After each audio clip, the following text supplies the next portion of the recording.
Apabila kita sudah berdoa sekian lamanya dan kita merasa doa kita tidak dikabulkan oleh Allah, mungkin ada sesuatu yang menjadi penghalang sehingga doa kita serasa tidak dikabulkan.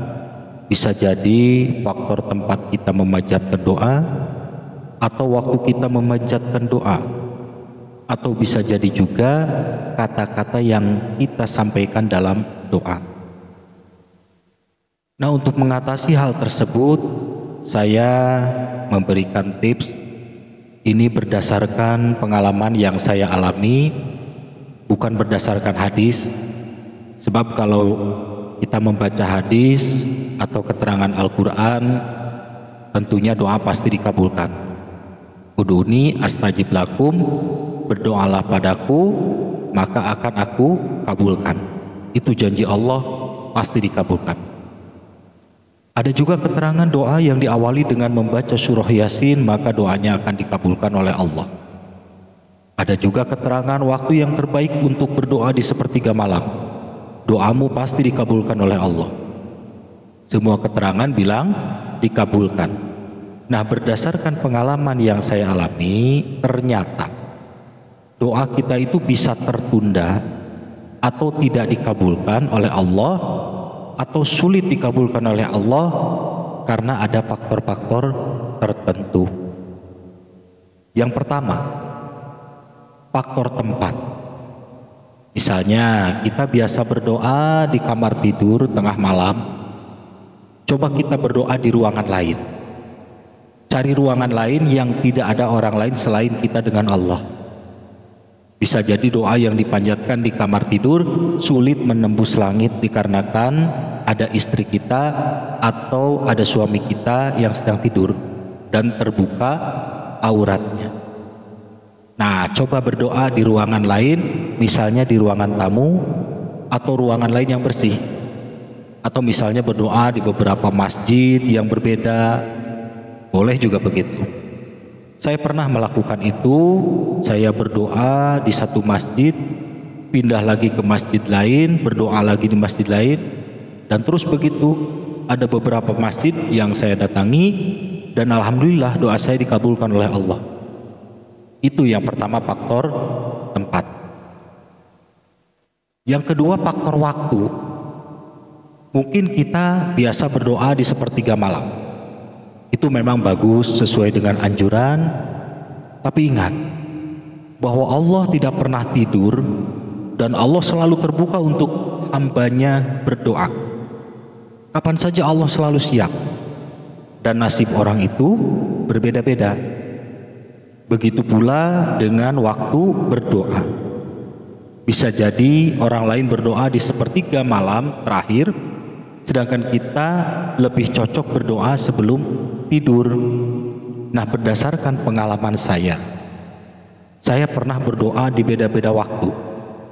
Terkadang di sepertiga akhir malam, terkadang jam 9 malam sebelum tidur, terkadang ba'da maghrib, bahkan pagi-pagi pun saya berdoa. Alhamdulillah hajat saya dikabulkan oleh Allah. Nah, coba Anda berdoa, sampaikan hajat Anda, kata-katanya sama atau bunyi doanya sama, tapi disampaikan di berbagai waktu. Pagi berdoa, sore ba'da asar berdoa lagi, doanya sama seperti yang tadi pagi. Nah, malam berdoa sebelum tidur, atau subuh di sepertiga akhir malam berdoa lagi, sampaikan hajat kita yang tadi pagi. Nah, siapa tahu dari sekian waktu yang kita gunakan untuk berdoa, salah satunya ada yang mustajabah, cepat dikabulkan oleh Allah. Coba dengan cara seperti itu, mudah-mudahan doa Anda cepat dikabulkan oleh Allah. Itu yang kedua, faktor waktu. Selanjutnya faktor yang ketiga, yaitu faktor kata-kata dalam doa. Contoh, misalnya Anda butuh uang untuk bayar hutang, misal.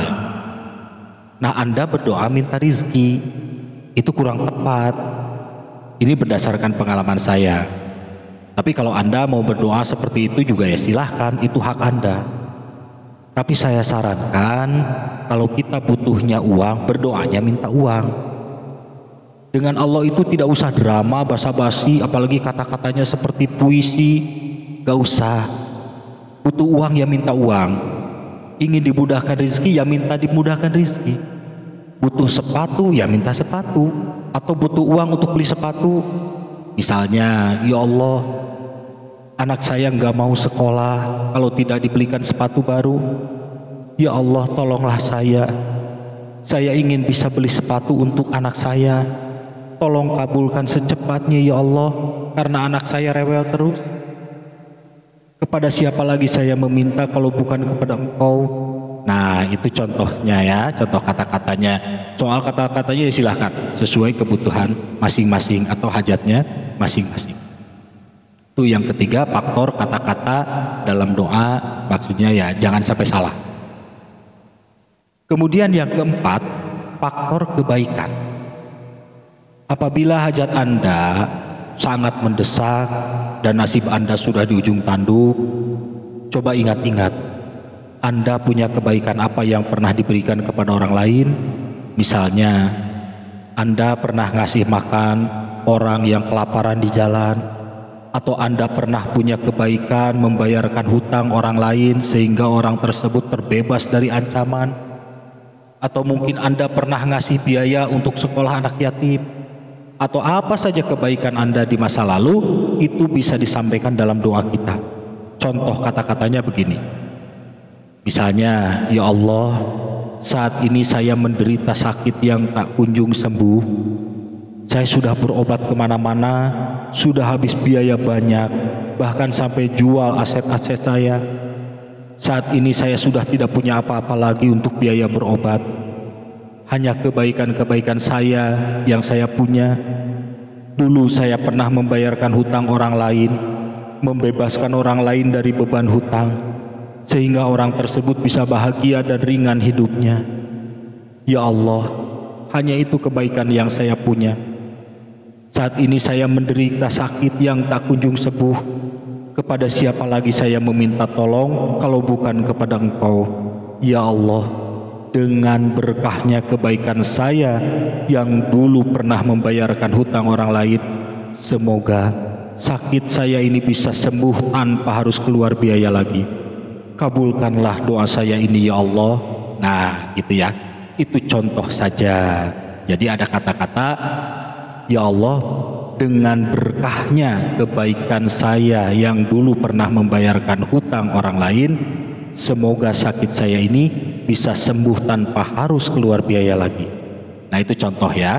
Nah soal kata-kata doanya apa, kebutuhannya apa, atau hajatnya apa, masalah hutang piutang atau masalah apa, silahkan sesuai dengan hajatnya masing-masing. Tapi sampaikan dengan sopan, santun, dan merendah. Jangan sombong karena kita sudah punya kebaikan. Dan kita menyebutkan kebaikan itu untuk mengambil berkahnya. Nah itulah yang bisa saya sampaikan, 4 hal dari masalah doa ini dikabulkan atau sulit dikabulkan oleh Allah. Yang pertama faktor tempat, 2 faktor waktu, yang ketiga faktor kata-kata dalam doa, kemudian yang keempat faktor kebaikan. Coba 4 hal tersebut diterapkan, dan itu berdasarkan pengalaman yang sudah pernah saya alami. Adapun nasib atau keberuntungan orang itu berbeda-beda. Apa yang saya alami belum tentu sama dengan yang Anda alami. Tapi setidaknya siapa tahu pengalaman saya ini bisa bermanfaat untuk Anda dan kita semua. Amin.